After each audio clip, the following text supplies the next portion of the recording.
What is up, everybody? We are back again with another banger episode today.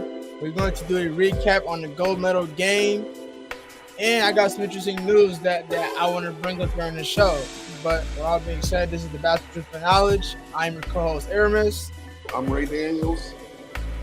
And let's go ahead and get right into it. So I got a few interesting moments right now that we witnessed, and I got a few explanations on regarding the Team USA lineup. So they did and definitely added KD to the lineup. Like the lineup was Curry, Devin Booker, Bron, KD, and Joel. That was the lineup that they had in versus what was it? France. Starting lineup. Huh? Talking about this was the starting lineup. That was starting lineup facing France in the gold medal game, which USA won. They definitely they got the gold medal, but there were some criticisms for the fans, for the Boston Celtics fans. Mm-hmm. They then tweeted that, well, not them, but just a lot of other NBA players tweeted that why wasn't Tyrese Halliburton getting any minutes? Why wasn't Tatum getting any minutes? So here was the whole cleanup with that situation. KD was hurt. Okay, cool. So Tatum had to fill in that spot because they didn't have any other small forwards who could fill in that spot. I mean, Bron could, but like you also had Tatum, so they thought that okay, well, we'll put in Tatum with Bron, Curry, Drew, or whoever they got in the lineup. So Tatum was fitting in that spot until KD came back. Right. Tatum got his minutes. Halliburton for a stronger score than Tatum. Period. Right. But my thing is that the moment you get KD back, you could at least took some time, gave Tatum like a good cool 10 minutes, and then like everybody else is having a big number of minutes playing in the game, and then what was the final score? Huh? What was the final score of the game? I think it was like 98 to 95. Okay, so I heard a little bit about it too, and then of course a fan is going to be a fan. They want to see their favorite players and all that, but at the end of the day, the job was to go obtain a gold medal. Period. So with that being said, it's not about fan favorites at this point. It's about who's the best player on the court at the job. And if you go position per position, Tatum plays the 2 or the 3 because he can't play the 1. He plays the Tatum plays well. He's the small forward, so he'll have to play the 3. Yeah. So with that being said, at the 3, Bron can play all 3. Like he can play the 1, 2, 3. All 3, but I'm saying in the lineup. In the lineup, yeah, he definitely can. He's not the number 1 through 5 guy in the lineup with the USA team. Period. Okay, but like you got to think about it. Like so. And now we're talking about So the question is, if this is the gold medal game, and Aramis, are you the coach? Are we worried about fan favorites, or do you put your best foot forward because you came here for one purpose, is to win the gold? And this is a one-game elimination. It's not a series like in the traditional in the NBA where we have series best out of 7.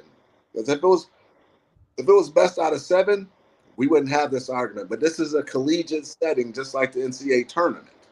I think is, but I'm gonna say this too because I can't like this is my reason for bringing it up too, because I was watching this was this podcast I came up on. This was a basketball podcast I came up on, and this was Jeff Teague, a former NBA player who's still in the league.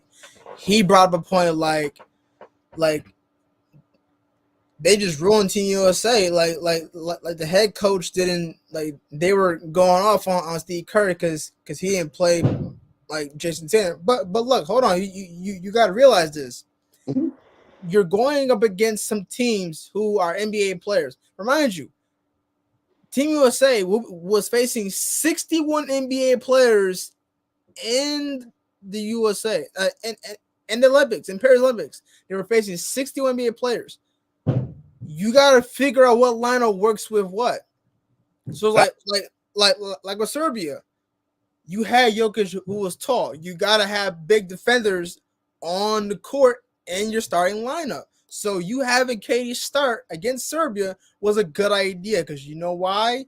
Jokic is gonna have to guard him or Joel at some point.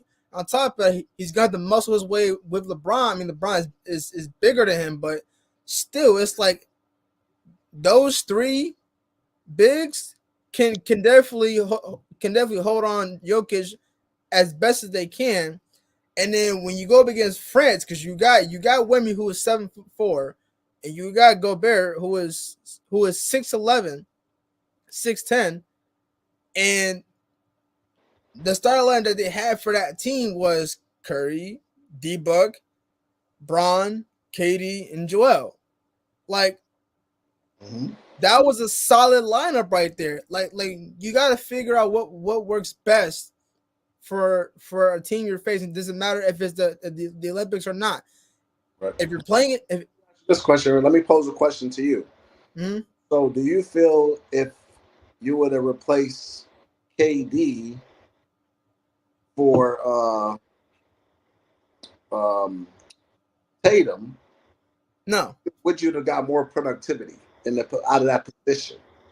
No, because like think about it this way, because I'm to all the fans out there who could be watching this live and watching this and probably think I'm hating. I'm not hating. I'm the reason why I'm picking KD over Tatum because Tatum is a phenomenal scorer. He's a phenomenal one-on-one player, and he loves getting to the basket, getting that contact foul, and loves doing whatever he can to create his own shot and to making the basket. That's cool. That's fine. But he can't do that every possession because he has a bad habit of, like just keeping the ball in his hand. But the thing is with KD, he's a much better scorer. And on top of it, he's tall. So don't nobody can really guard him at this point. Like even what you said, Aramis, don't even put no salt on it. Like Tatum's a great player.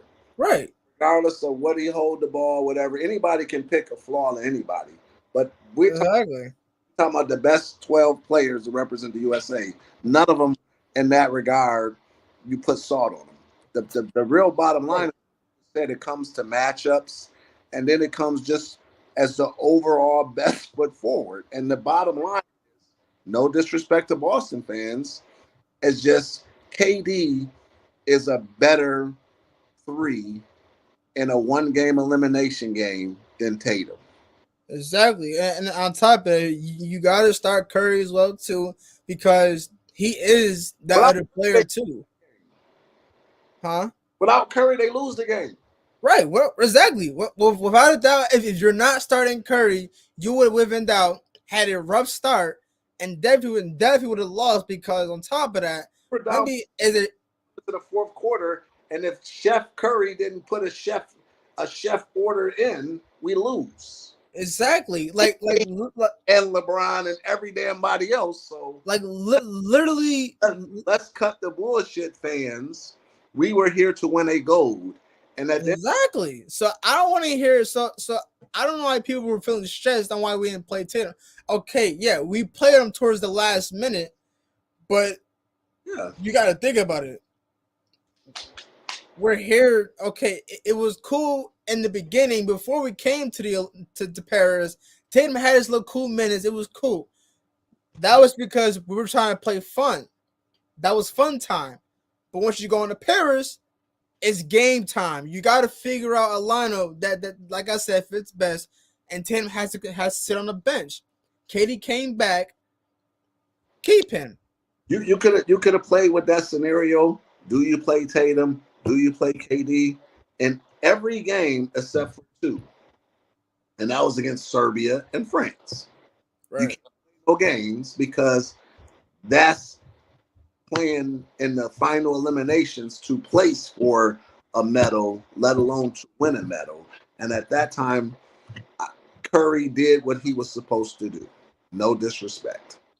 Right, but at time when Katie came back, he was coming off the bench, and still Jason Tatum wasn't playing because they had Drew at the 1, Curry at the 2, and then Bron at the 3, and then Joel at Joel at the 4, and then like they had to switch of certain lineups, but Tatum still wasn't coming off the bench to start And or even to play.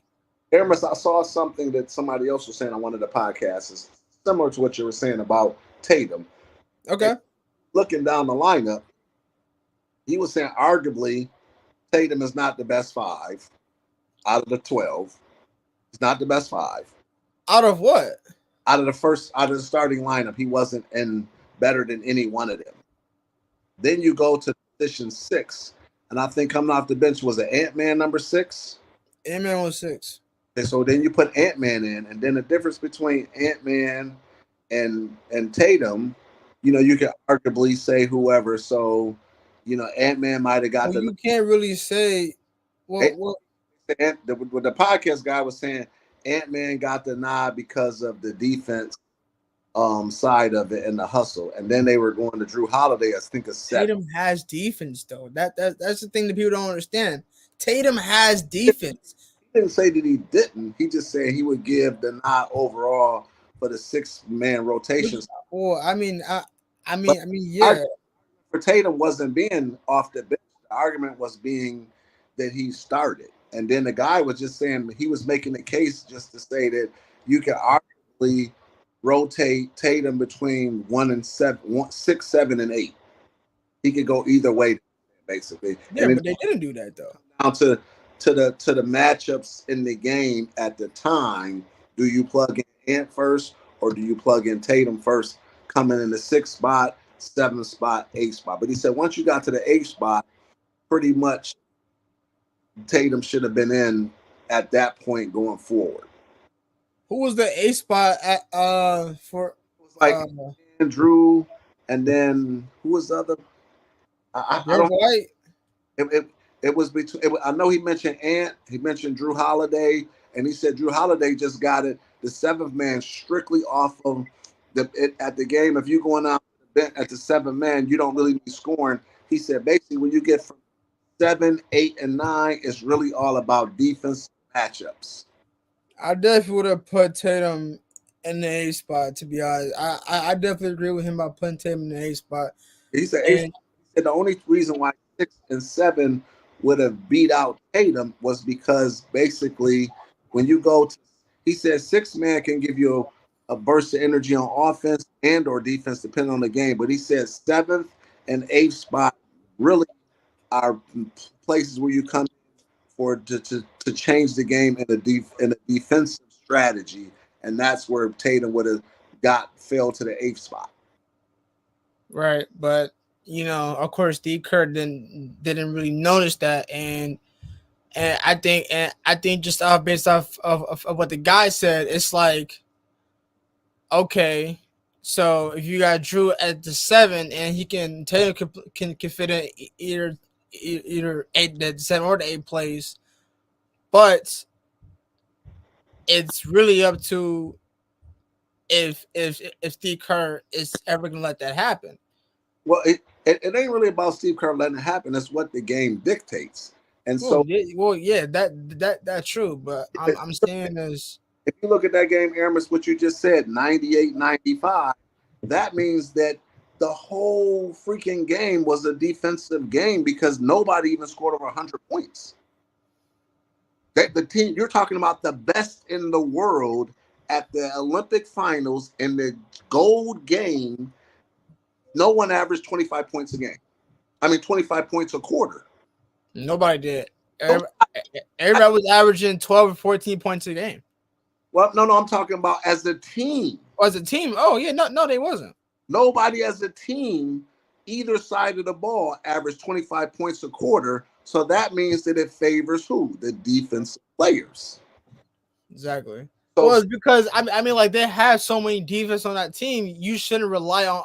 They don't rely on points because you know why? It's because like points is cool, but the most important thing that they most rely on, because they're facing tough countries, Canada, Germany, Australia, like South Sudan, France, like they put their more focus on defense, and that's a good thing because your defense, like you got so many defensive player of the years on that team, first All NBA defense, second All NBA defense players on that team, and like you got Derek White, Embiid, now Davis, Bam Adebayo, and Edwards. Like most of these players can play defense, and those who are not on the list has tremendous defense. So it's like your only shooters are Curry. Emerson, if it wasn't if it the style of game that Curry had to coach was a defensive style, because at the end of the day, France had a defensive strategy that put us in a jockstrap. And if it wasn't for Curry being able to shoot at a high level from the arc, not just he couldn't even get in the paint. Nobody had perimeter paint driving, none of that. Right, because you know why? Wemby was in that paint. Wemby had all that shit shut down. Exactly. It's a reason why they couldn't go to the paint, because we can go down all of the NBA players, Embiid, none of them. Nobody is ever going to the paint with Wemby. And if I hear somebody say, but the way we won the game, because it was a defensive game, which took away from Tatum. Right. Took away from Tatum minutes because you had to play Holiday. You had to play Ant-Man. You had to get people out here who can get out here and check people at the perimeter, because they was hitting shots too. And like I said, if it wasn't for Curry hitting some Chef Curry shots, I mean, at one point he had two dudes on him, three steps behind the arc, and he still bust them. Right. So you know what I mean? So the game just really, style of the game favored defense. And it was a defensive game, and God bless it that America came on top. Thank you, Chef Curry. Now let me ask you this, because LeBron won MVP, and some people were saying that Curry should have got it. No, because you know why? Because LeBron was already enlisted on that list for being an MVP to begin with, but people didn't see the MVP ladder.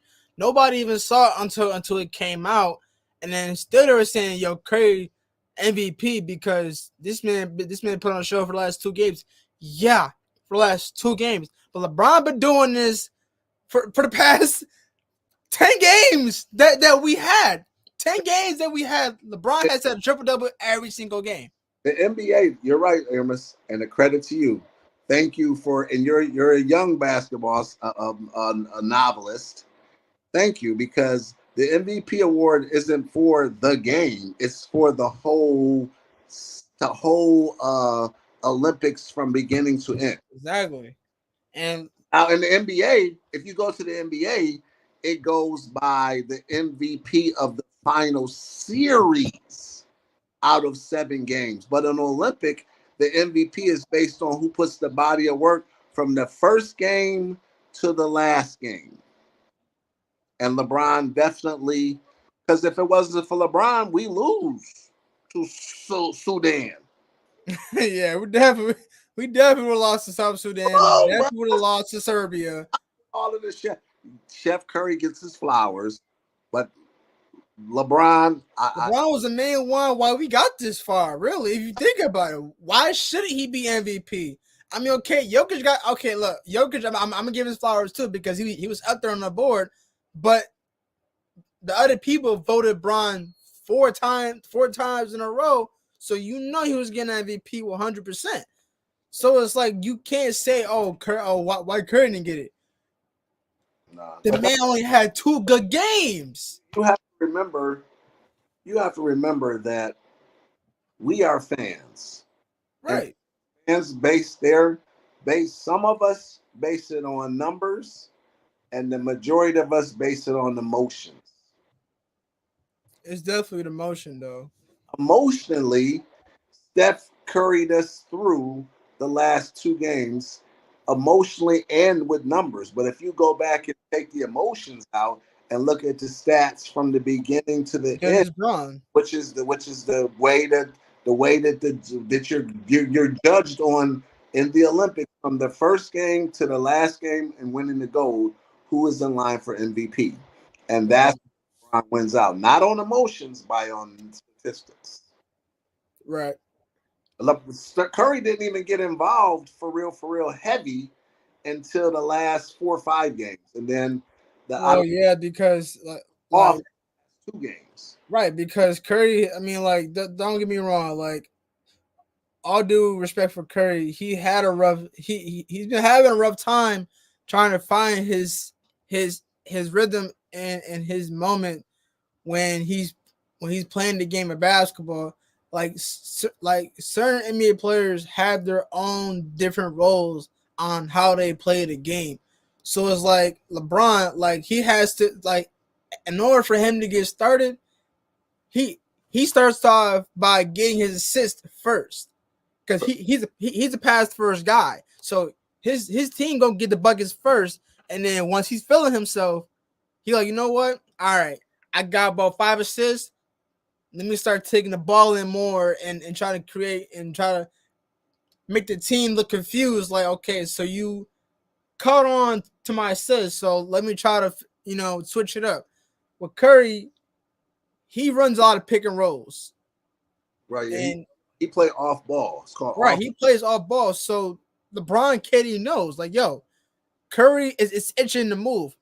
Katie, cut, pick, Right. and pick. Like, he's telling boys to set a pick for Curry. So when he comes around the court, hits him on the left wing, straight shot up, and is going in. Like LeBron, like, this is why I like LeBron now. Like, this LeBron we're seeing is a facilitator. This man is a leader. He is. Let me help you out a little bit, Aramis, with that. So you play basketball and you're a young novice basketball player. I play basketball, I'm an older veteran type player. So here's the thing. LeBron, in his younger career, he would take it by the head and do what I have to do. Yeah. As you get older, you know what I mean, you get a little more heavier and you get smarter, obviously. And then, sometimes and maybe not much LeBron because he's in excellent shape for his age. He's 40 years old and still gets up and down better than just as good as Ant. Maybe not. Yeah, I'm still trying to. I'm still surprised. I'm still surprised on how he could still manage his body like that. Like, that's crazy. But what I was gonna say is, as you get older and you become a veteran, you play what we call an old man's game. And the old man games work like this. I look to get everybody involved. Now just imagine if I was LeBron and you checking me. As soon as I step on the court and you from France or you from any other country, you like, yes, I'm gonna lock him up. He's getting nothing. So you're gonna overexert yourself, everything you got, first 2 quarters. Right. And then you still gotta play offense. And then so as a smart veteran player, what you wouldn't do is you say, okay, I already know every time somebody line up against me, they want to make a name off of me. So it's no sense to me going at crazy trying to say, ooh, I'm bigger and I'm this and that. Why? Because I already know who I am.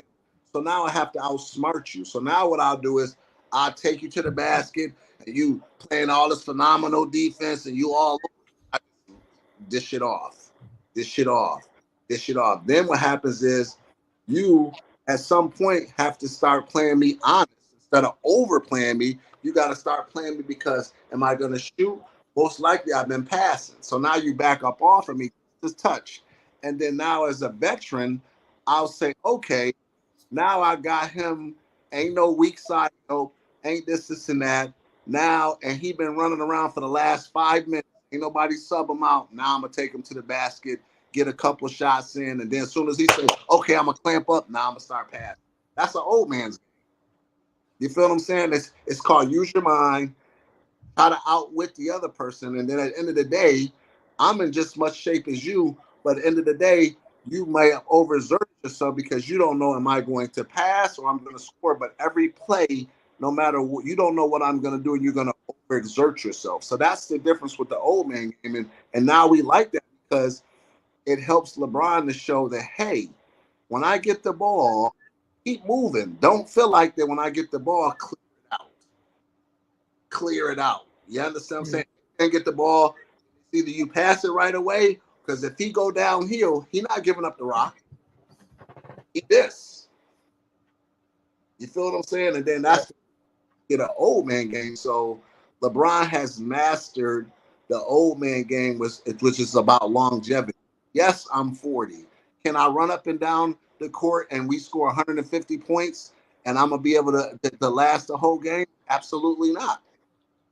But I'm pivotal in this thing because they're not going to double me because they respect my passing game. Let me repeat that again. They're not going to double me, the number one player in the world right now, because they're scared of that I'm going to pass. Exactly. Because they know it's like LeBron is that big of a player, and they don't know what his moves are. So like, they just know like he's gonna attack the paint because that's all they see him do in the league. Okay, but once you play him in person, the game's account. You don't know if he's gonna pass or shoot, and you're gonna exactly. You don't know. But look at all the games. Did you ever see LeBron get doubled this whole? No. Why? Because there's a reason why.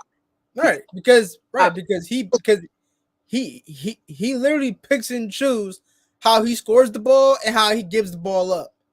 He literally picks and chooses when he wants to. And he is really good at slowing the pace, changing the pace of the game on how he plays it. Literally, because before when you know why he changed the pace of the game? And here's the one reason why. Based on who he is, and he's evolved to this player where he's an all-around player. He's an all-around player now. And then it happens is I can slow the game down now because you know what? At any minute, I can dominate from end to end and take it from coast to coast and score a bucket. I'm big as hell. You're not going to stop me. Or I can catch it, and you have to respect that. And then I can either choose to go downhill and give it up, or I could just say, hey, call for a screen and shoot it, which means you have to respect my game because you don't know what I'm going to do. And I can choose the tempo of the game because if I choose to just come up and down and go coast to coast at any minute of the game, no one can stop them. Right. Now, that doesn't mean that somebody can't get some weak side help can come and get a block. But who do you know when LeBron picked the ball up from a rebound and went coast to coast one-on-one without no weak side help stopping him? Nobody, because they knew that the moment you go coast to coast with Bron, he's running full speed to the basket and he will bump your ass and get a layup or he dunking on you. He doesn't score that basket as the weak side help coming. Right. That's the only way he won't score that basket is because you have somebody on the weak side where he won't see it coming. It's either a block or it's either or a foul or whatever. As long as he don't see it coming, he ain't scoring that basket. And so that is why what you just said, Aramis, is super key. And I give you kudos again, Aramis, because you understand that with that, because of that right there and his involvement, that you can't double me because you have to respect who I am and what I do. I can pick and choose how I want to dictate the pace or slow down the pace of the game based on who I am. Mm-hmm. Okay. So I got a question for you because you know Kobe more than I do. During your time watching Kobe play, were there players like what year or the time where it took the players to realize that they had to double Kobe because they knew that Kobe is starting to turn into the next MJ and he started playing just like him and they had to double team. So how long did it take the players to realize that they had to double team him? So that's a great question, Aramis, that you brought. Kobe patterned his game so much after Mike that his career was just like Mike's, minus the 3P and 3P. That's the only difference. Kobe got 5 rings, Mike got 6. The difference is Mike got one more than Kobe, and Mike got 3 in a row, retired, got 3 in a row again. But at the end of the day, he got 6, Kobe got 5. Now, Mike and Kobe were the same player. Well, no, let me start with Mike. When Mike came out, nobody could stop him. And then you see how we just had this conversation about LeBron. When LeBron face came out, nobody could stop LeBron. Nobody. He was Same thing with Kobe. He was an offensive player. Mike was an offensive player. Kobe was an offensive player. It took Mike 6 years in the league to realize I don't give a fuck what it is. I can drop 75. He dropped 63 on Bird in the playoff game, and they still lose. And he got it in his mind that says, I could go out here and score 100, and it still won't matter because I can't win by myself.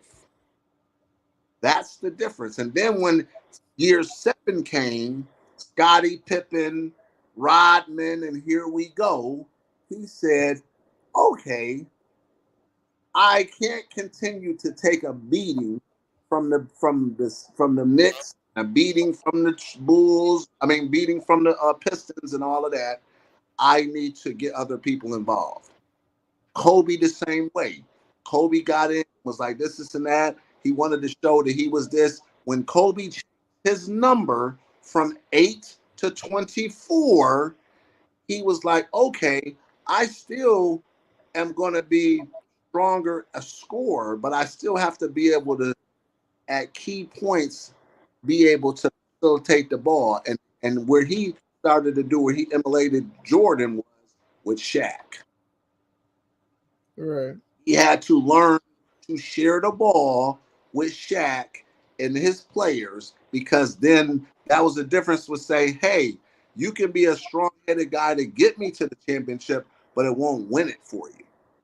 Same with Jordan. So again, the comparison to Kobe, when Kobe, the light turned on, was a few years into the league, just like Jordan. Now the difference between Kobe, Jordan, and LeBron, because the NBA changed a little bit, and not get into that part of it, but the whole point was LeBron was more of an all-around player where he didn't mind passing that ball up. Jordan wasn't passing shit up. Kobe was not passing shit up. LeBron came in his first couple years when he was with the Cleveland and he didn't win nothing, was because he was trying to get other people involved. And then that's when they start getting on LeBron about, oh, why aren't you taking the big shot at the end of the game? You're this person. You're supposed to have killer instinct, this and that. And then that's when they got into all that piece. But the thing about it, LeBron, and I'm going on record, I'm not saying that because I'm old school and I'm always going to be a Jordan fan and all that, and I love Kobe. But at the end of the day, if I have to admit, as an old guard vet for basketball, LeBron basically is a better overall player than the both of them. Period. Like right. I think when I say overall, meaning team player overall, because it took Jordan time to develop to be that person, just like Kobe. They had to back off because at the end of the day, nobody could stop them. LeBron never came into the league with, I don't give a fuck, I'll drop 100 and I'll be carried back. LeBron never had that, and that was the difference. So to answer your question, Kobe and Jordan were exactly the same in the maturation of their game. It took years to become unselfish. Okay, so yeah, so like LeBron is particularly almost the same as MJ and Kobe, but a little different because the reason why I say he's a little different between those two is that he does have almost a similarity play style as those two greatest, but he kind of adds a little different to his game. So he knows that well, the people know that MJ and Kobe never passed the ball, so They they didn't. were expecting They didn't right. have So for anybody. I mean, for who you. right, so they were expecting, okay, well, they're seeing Braun in these two. Okay, well, like you're LeBron, you should be. No, it doesn't matter who I am. It matters how I play the game.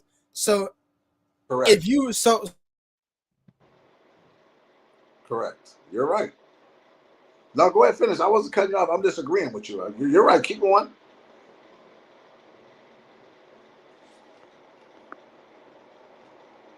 Oh, you froze up, Aramis.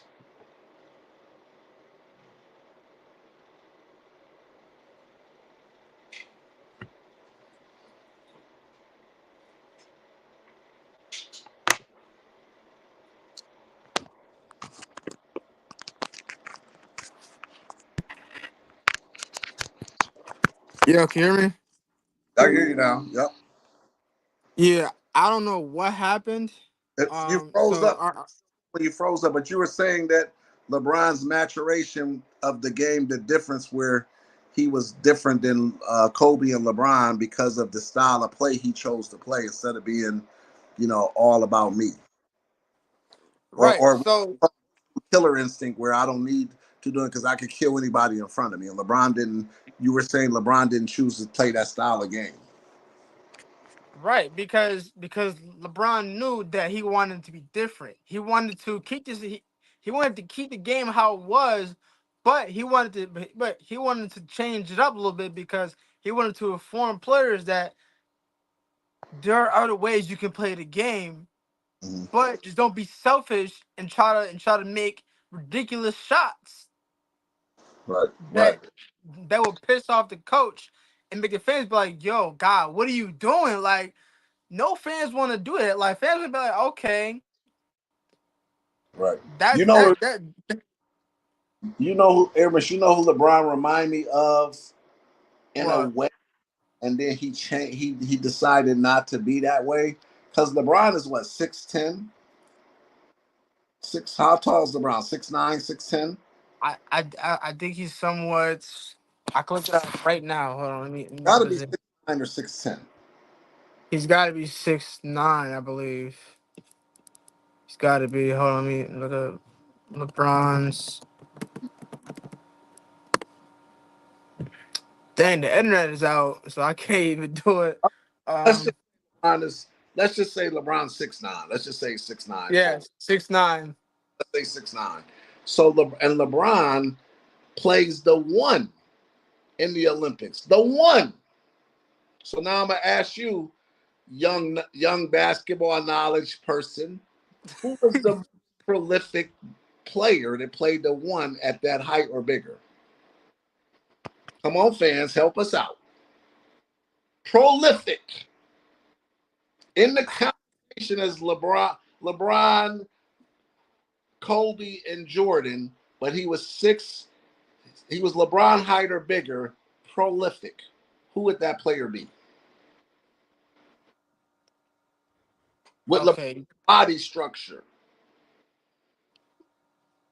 as him being young, or is it size, like size. size? Yes.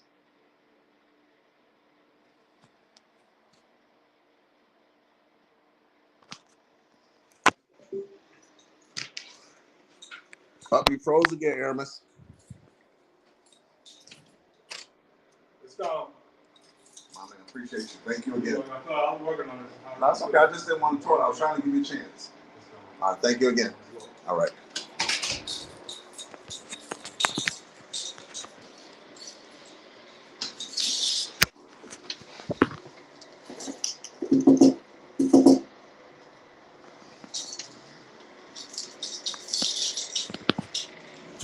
I, I don't know what's going on. It's the internet. Like, I don't know why the internet's messing up. It's all right. On. We back on. So the question was, who was the one of the most prolific players? I'm on a podcast. Okay. Who was the most prolific player with LeBron's body stature that can be comparable to him. And It's doing it again. I don't know why he's doing that. now you All right, hear you. all right. So you said the most prolific play, like we mean by LeBron's body stature that can compare to him in accolades as an all-time player. And it's a reason why I'm asking the question, but I want you to see if you know why I'm saying this. But first of all, you got to figure out what NBA player that has the structural size of LeBron playing the one that's most prolific that I want to say that I believe LeBron, because LeBron Olympics played the one, that's a big guard. well he did play the one because he was shorter and he did have body on like he did have he did have a build on him, but he was short when he came into the league. Like he wasn't that short, but like he was tall. Hey, but I'm just asking a question because the reason why I'm trying to say this. Do you know? If you don't know, I will tell you. But I'm just giving you a chance to figure out what NBA player played the one that was LeBron size or bigger that was very prolific like him. Are we talking about the league? No, there's been the league. Period. I got my friend here, another guy podcast. Hold on, introduce yourself. What's up, Dave? What's up, man? How you doing? How you doing? Yeah, this is Basketball Truth and Knowledge podcast. Okay, that's what's up. All right. Okay. All right. So what we're gonna do is, I'm gonna just share it with you. So for the audience, LeBron came in and he reminds me that he evolved late in his career. Who's and the person I'm saying who played that position all his career was Magic Johnson. I was thinking about Magic Johnson. I was just thinking about him too. Cause think about it, like Magic Johnson was what, like 6'9", 6'9", 6'10", 6'10", playing that position. Yeah, playing the one. Playing the one. So now I'm gonna be honest, like after hearing so much about Magic Johnson, I'm thinking like was he really that tough? I'm like just think about how good he was at that size and at that height, being able to see over his defenders and be able to pass the ball how he could. It's like we won't ever have that kind of player in today's league right now. Like that's. But then you think about it. So the reason why I brought it because it's a reason because like I said, you young guard, I'm old guard, so I just try to share so we can collaborate with young and old. Mm-hmm. LeBron, old guard LeBron, best player in the league. Period. 40. Let's just keep it a buck. Right. They moved him to the one strategically because he always, when he first came in, he really wasn't the one. He was like a 2-3, could kind of figure it out. And then as he became more confident with the ball and he got a little weight on him, they started because of the mismatch. You understand what I'm saying? The mismatch is what got him to start being the one. He can hold the ball. You can't take the ball from me. You understand, Emma? So and you can't take it because he's big. So what happened was he started coming to the one for ball security and they wasn't going to take it from him. And then LeBron, which we had earlier, was different than Jordan, different than Kobe, because Kobe patterned himself after Jordan because I am the killer. Period. Nobody can stop me. This is what I do. And then we already had the conversation. Jordan couldn't win shit. Without Scottie Pippen and without Donis. Not he needed the help, but that wasn't what happened because it could have been any other person. Scottie got that too. But he got it out of his mind that says, I can't do it by myself. I have to get other people involved. Oh, yeah. You understand what I'm saying? Kobe, I can't. I want to come in and I'm and all of that. And then at the end of the day, you need to pass the ball to goddamn Shaq. Right. And let's get these rings again. Allah, stop being the super selfish until we need you to be. Right. You understand what I'm saying? And then now you need to this and that. But if it's the last shot or two, Chef Curry, Jordan, Kobe, because at the end of the day, if I'm Ogard, and that's why we always shine on LeBron, because if you had to play a best player, and I'm gonna ask you to, if you had to take a player with the game on the line, one shot to win, are you picking Jordan, Kobe, LeBron, or Curry? And you put them in order. And then I'm going to go around the room.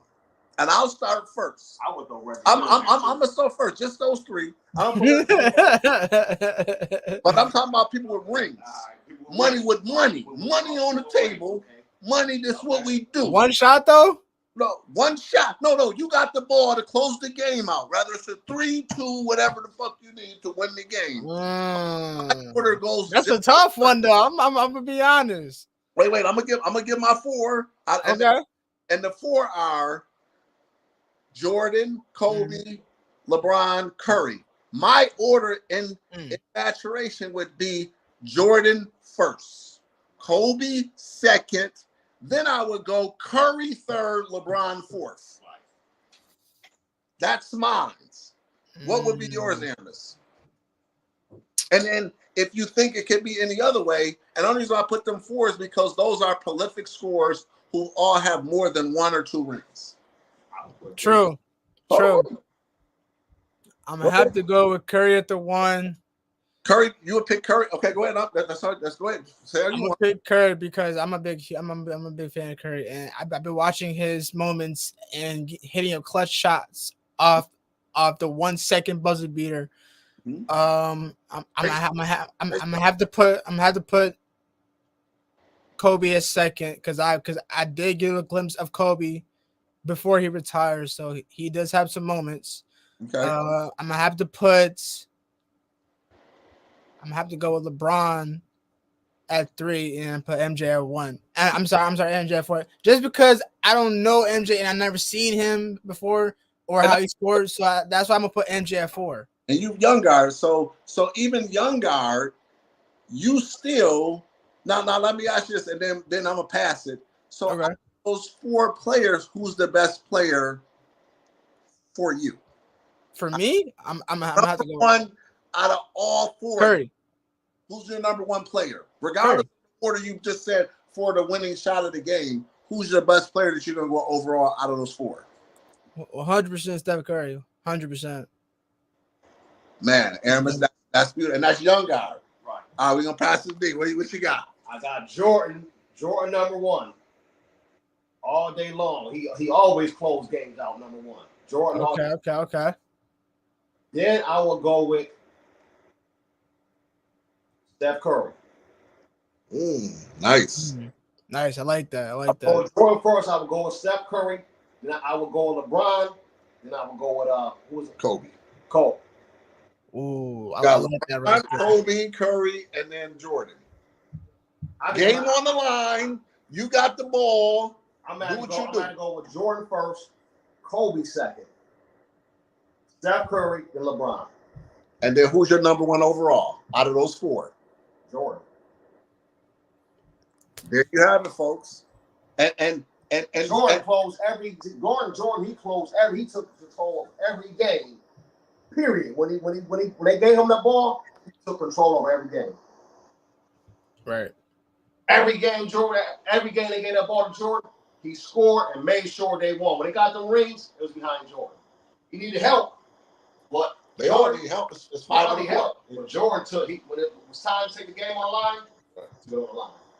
Right. Now, what do you have to add to that, Aaron? Because I just was trying to. The whole point why I did the exercise because LeBron at this point of his game, old guy always going to go Jordan and Kobe because Kobe is younger old guard. Jordan is old guard. Right. And that's because, and Aaron, but you made an excellent point. You know what you just said that was so super important? Because you just said that I was able to watch and see.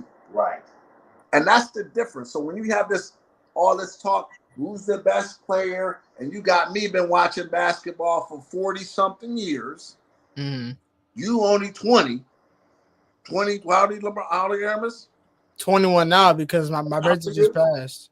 I'm 44. 44. You've been watching basketball at least 30 years. 30 years. So you understand what I'm saying? So it's in fairness to what you said, Aramis, it's only natural for you to know what you know based on what you see. What they see. And what you see in LeBron James and Steph Curry, is that them is the two highest level players. And I would still say LeBron is number one over Curry only because of overall totality of the career that you can say current. And I'm old school and old school, and I still lean to Jordan and Kobe only because I watched it.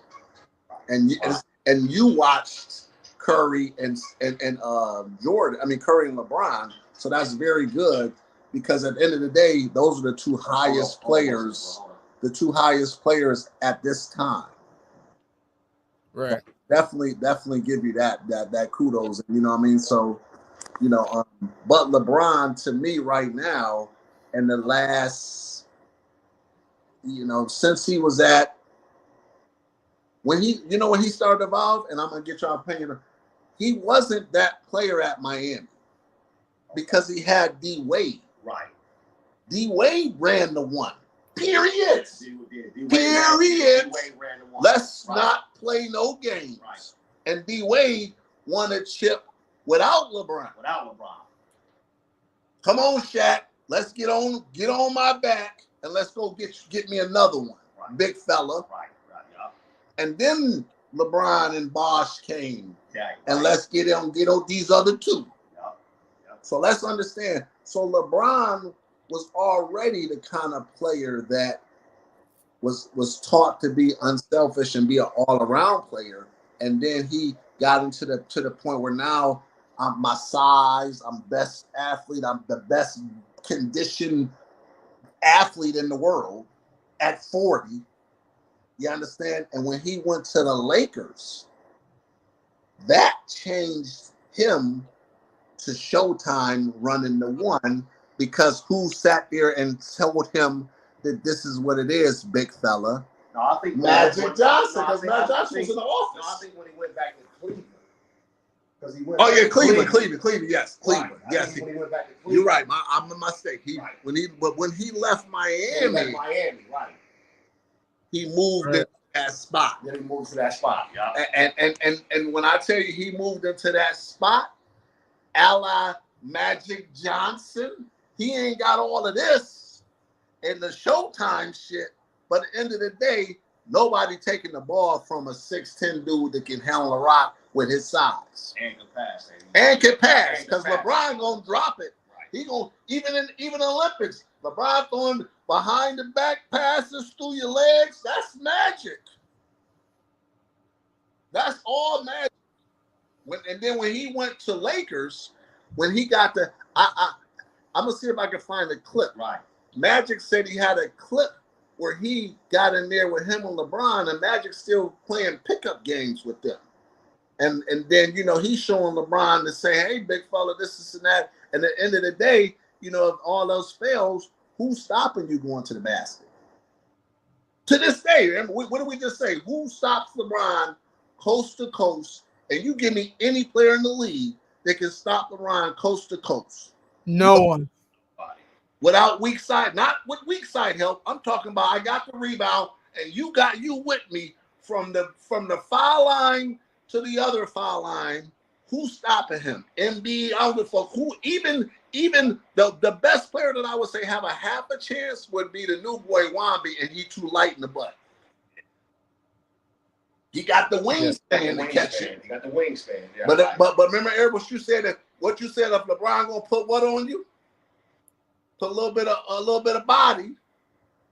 But yeah, and the reason why I said like because LeBron is known for using his size as a big advantage. So if LeBron's going coast to coast, do not get in his path, because what he's gonna do is that he's gonna put that shoulder in your chest, right, bump you to the side, try to maneuver the ball around you and get it to the basket. His ideal move is that the moment he grabs the ball and palms it, his eyes is locking on to that rim. He is not stopping. You know why? Because he's 6'9", 200-some pounds. All that muscle, you can grab him, do whatever. he gonna drag you to the basket and he can go left, right, he can go whatever. It's going to be an and one no matter what. Because you know what? People can't guard him, so they're gonna follow him every time they get the chance to. That's why I need people to understand, like you can hate on LeBron if you want, but any player who is your favorite can never guard this man. Not one player in this entire league has ever guarded LeBron except for Kobe. Kobe was the only one who sought and really figured out LeBron, figured out how he plays the game, and locked him down every time that they faced off. Any player besides him couldn't guard him. That's how good LeBron was, and he's been doing this for 10 or 21 years. He's 40 now. Mm-hmm. Like, once he retires, then what? You brought up a good point. So, do you know why Kobe was the only one that could do it? And I'll help you. The reason why Kobe, first of all, was a gym rat. And he was the most prolific studier of the game. He studied how to defend you. He invited people over night in, night out. Let me guard you. Let me do this. And he was a student of the game. Kobe knew everybody's moves. He knew what he could do. So Kobe rose to he was an athlete. Let's give him his props on that. But he elevated his game because he studied and he mimicked and did film study, and he actually patented himself on to say, hey, I'm going to be in the best shape I can be, and I want to guard the best players night in, night out, summer league, last night, yesterday, this day, and that elevated him to be why he is he. And then that you want to understand why he patterned his game after somebody, because of film study. I know how to do this. I know how to do the pump fake. And if you look at everything he did that mimicked mimicked Jordan, because when Kobe came to the league, Jordan was on his way out. So it wasn't like we played together a lot of time. That's not what it was. He studied film. So I give Kobe credit because it was like, I'm going to use the tools around me to make me the best player ever. And he was one of the few players I could say I credit to film study. Yeah. You understand what I'm saying? And then that's the difference. Now, in fairness to Steph Curry, Steph had to come up with a different kind of game because he not 6'9". He don't have no physical attribute. He's 6'3". Yeah, he can't take nobody coast to coast. Right, he can't. Nobody. Put Tatum on you. But instead of people taking him coast to coast, you have to guard this man 24/7. Run, do screens every time. You have to guard him. It's aiding with screens, and then here's where Steph has the advantage. And an offensive player always has the advantage over a defensive player, only because you don't know where I'm going. Now, if you want to talk about a half-court set without no picks, none of that, that means I got to stick on you like glue for a court is 84 feet. Yeah. I got to stick on you for in Curry's case, 20 of the feet. 20 of the feet, yeah. Because he ain't gonna go from the half court. Because he's a fast point guard, so he's gonna get to a spot quicker than you can. That's the point. So you got to be alone with a jab step, in and out, step back, and the travel, which I call it, the Euro step back 3-step, which is really a fucking travel back in the day. Yeah. That was right, but the thing is, you gotta blame the James Harden, because James Harden broke that rule most definitely. And you know why? He was the only player that can get away with it. Because you know why? He's so quick with it, no rep can see it. So that's why that rule has been broken. But right, and in your opinion, what you just said back in y'all days, that would have been a travel 100%. That would have been called. But as of right now, that is an unbroken rule that nobody calls. All the coaches be like, "Yo, travel." Refs are not gonna call that, right? Because they don't see it. They don't see it, yeah. Right. So it's like you can't really. What I will tell you, Harden started it, and let's be honest. okay, the whole and I don't want to get into that because we got to get off the podcast. We're gonna end it, but I'm promising it started with that old European basketball bullshit. They wanted you know why? Because remember, Amos, when we just said the Olympic game favored offense or defense. The championship game with France, was it an offensive game or defensive game? It was a defensive game. What sells tickets in the NBA today? Offense or defense? That's offense. Thank you. So yes, travel. Yes, bullshit, this and that. Yeah. Well, which is true because if you I feel the exact same way. it's definitely true because if you think about it, in the NBA regular season, what do they confine of the most? And most NBA players only average 30 or 20 points a game because they always focus on offense. But when you're playing in the Olympics, every country is so stacked up on defense because that's the main thing that it comes down the wire, winning gold, silver, or bronze, right, or getting eliminated. So right. Team USA knew that in order to win gold, you got to have at least 2 or 3 shooters and all defense. So you got Bron, KD, Davis, Embiid, Bam, Ants, Tatum. Yeah, and that's all you got. And the Curry's your only shooter. You only need one shooter, and everybody else can play defense. Right. That's right. Literally. That's it. That's right. But so now I'm gonna pose this, and then I gotta get off here. But great podcast so far. I promise you, we going back and forth with old guard, new guard, old guard top players, new guard top players, and mad respect to everybody. But now listen to what we just said. In an era where the NBA, and hear me out, NBA prided themselves on defense. Jordan rule. You ain't coming in the paint with none of that. None of that. Average games were just like the Olympic game that we just watched for the gold medal, less than 100 points. One team defied that rule in the era of defense. Do you know who that team was? Chicago I'm Bulls. so proud because you young. You should know that. What team? No. What team that was in the old school defensive era, 80s, 90s? That averaged more than 100. More than 100. Yes, because the defensive thing was 100 or less. 100 or less. Right. Come on, help me out. He just talked about him. The biggest fucking point guard ever. The Lakers. The Lakers. Showtime. The Lakers. Showtime. Right. In the defensive era. Right. They go. Hey, you a guru and the stats guy.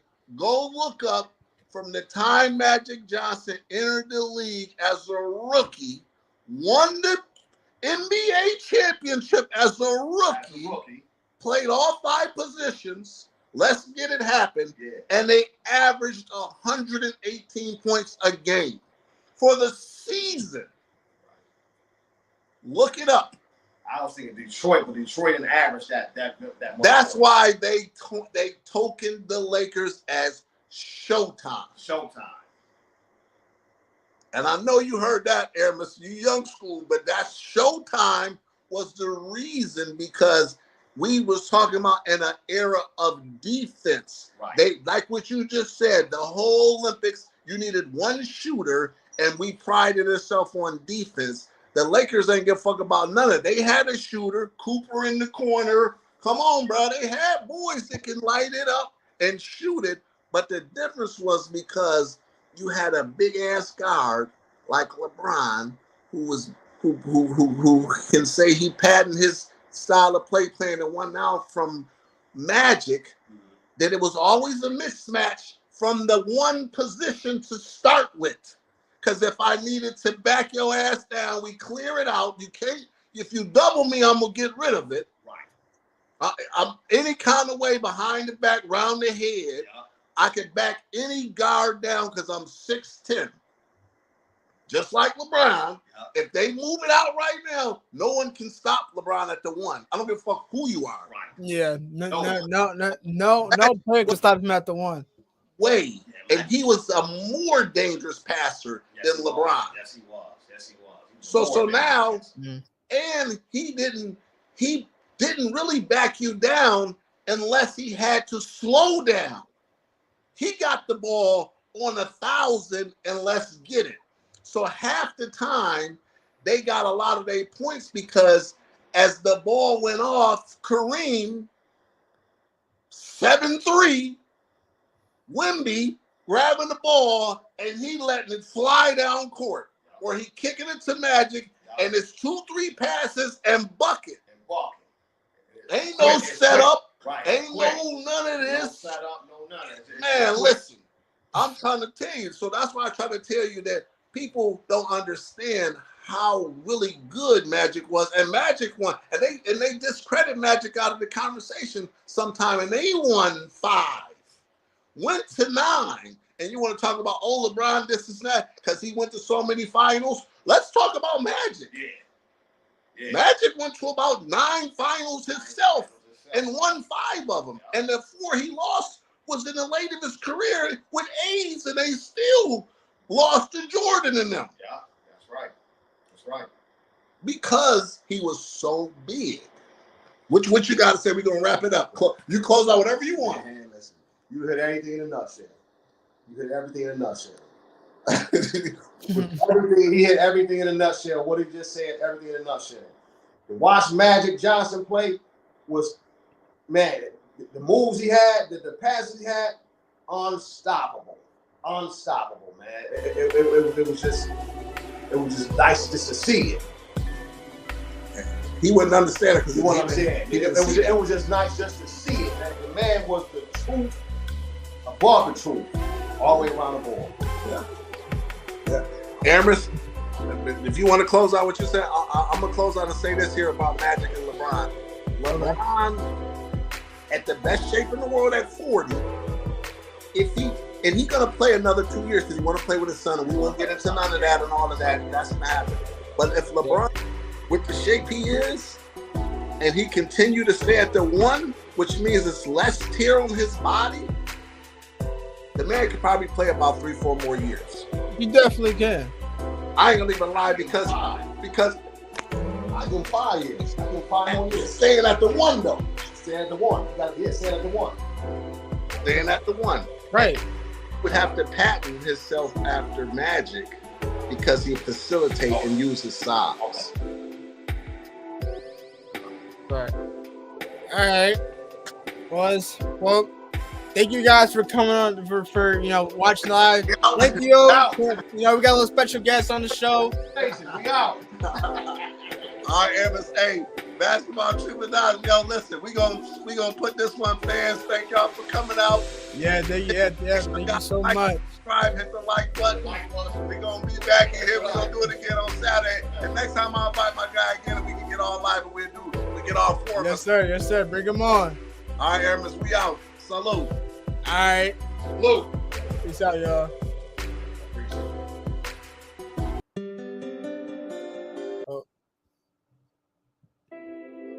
I didn't close it out properly, y'all, so I'm gonna close it out for y'all. Thank you guys for staying tuned with the live, and I hope you guys appreciate take your time to watch and subscribe and hit the post notification bell so you can get any lives video that is being shown on your phone. If you have any friends, family, coworkers, boss, whoever who loves to watch basketball, please tell them to reach out, go on YouTube, search up Basketball Truth and Knowledge, and tell them to subscribe, hit that bell, hit that like button for the post notification so that they can get it live or any recording videos or any updates on when the video is coming out. But if you guys recommend football, I recommend you guys go check out the Post Podium podcast. All Truth, No Sodium. That is my pops. He hosts that show with Mel and Keyshawn. Go check it out. They're doing tremendously good as far as views, subscribers, numbers are increasing higher and higher and higher each time that they post and they go live. So please go check them out. If you watch football, go check that out. The NFL has started, so you will be seeing a lot of videos on that. So go check it out. Basketball will start up in October, and we will be doing an in-season tournament again in November. So we'll try to figure out some ways on to what we're going to be talking about during the time that basketball is no longer playing. But until when it comes to October, we'll make some gameplays on how we're going to do the show. But with that being said, this is the Basketball Truth and Knowledge. I'm your host, Aramis. Stay tuned. Hold on, guys. Saturday, we'll see each other on Saturday. Hopefully, we can put a show on Saturday. But that time, 2:30. But I said it in the beginning throughout the show. I just turned 21 yesterday. I had a phenomenal birthday with the family. I did just get hired of working, so I do start training next week, Monday. So like I said, podcast will have to be Saturdays at 2:30. 2:30 on Saturdays, because those are days that I'm off. I work Monday to Friday, second shift, 2 to 10 p.m. So, but stay tuned. And I am working on uploading the other 2 videos that I made. I don't know what's going on with those, but I will stay tuned with those. But with all being said, like I said again, this is the Basketball Truth and Knowledge. I am your host, Aramis, and we is out. Peace.